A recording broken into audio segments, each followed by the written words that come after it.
Hello everyone. जर तुम्हाला कुठे इव्हेंटला जायचं आहे आणि मेकअप आर्टिस्टला 5 ते 6,000 रुपये देऊ शकत नाही, तर चला तर मग आपण स्वतःचा मेकअप स्वतः करूया. सर्वात आधी खूप सारं पाणी प्या. जेवढी स्किन हायड्रेट राहील तेवढा मेकअप छान वाटेल. आता मी इमोलियनचे मॉइश्चरायझर लावते आहे. हे मॉइश्चरायझर सर्व प्रकारच्या स्किनसाठी चांगले आहे. चला तर आधी करूया आय मेकअप. एलेगलचं इथे मी आय बेस वापरत आहे. जर पूर्ण दिवसभर आय मेकअप चांगला टिकून राहावा असं वाटत असेल तर एलेगलचं आय बेस हा बेस्ट. इथे मी आता कार्निवलचा आयशॅडो पॅलेट घेतला आहे आणि त्यातील डार्क ब्राऊन शेड घेऊन मी क्रीज लाईनवर अप्लाय करत आहे. क्रीज लाईनवर शेड अप्लाय केल्यानंतर आपण प्रॉपर पद्धतीने ब्लेंडिंग करायचं आहे. मग आउटर कॉर्नरला न्यूड शेड लावून प्रॉपर ब्लेंडिंग करायची आहे. इथे तुम्ही पाहतच असाल की मी कशा पद्धतीने ब्लेंडिंग करत आहे.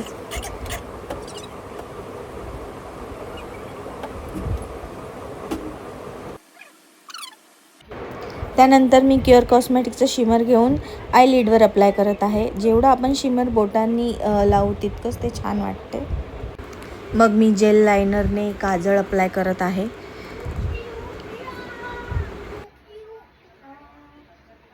अशाच पद्धतीने मी आयलायनरही लावून घेतलेला आहे.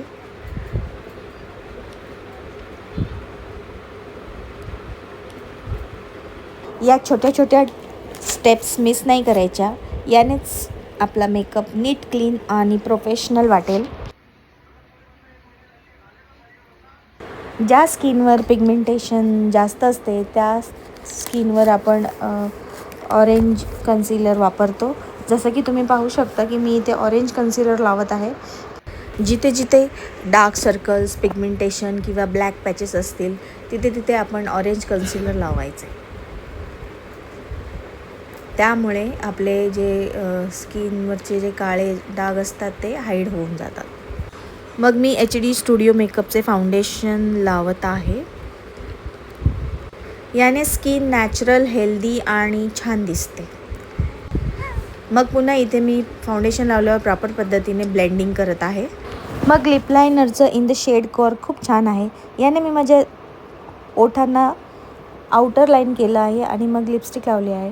ब्राऊन शेड जरा जास्तच वाटत होता म्हणून मी थोडा पिंक शेड ॲड केला आहे. पावडर सेटिंगला घाबरायचं नाही, हे खूप महत्त्वाचं आहे. त्यामुळे तुमचा makeup transfer proof, sweat proof आणि लाँग लास्टिंग होणार आहे. त्यानंतर मी फ्रेश लुकचे लेन्सेस वापरले आहेत. इथे मी लेन्स लावत आहे.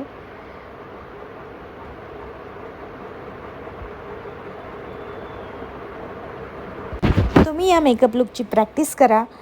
प्रॅक्टिसने तुमचा मेकअप अजून छान होईल. आजचा मेकअप कसा वाटला हे कमेंटमध्ये नक्की कळवा.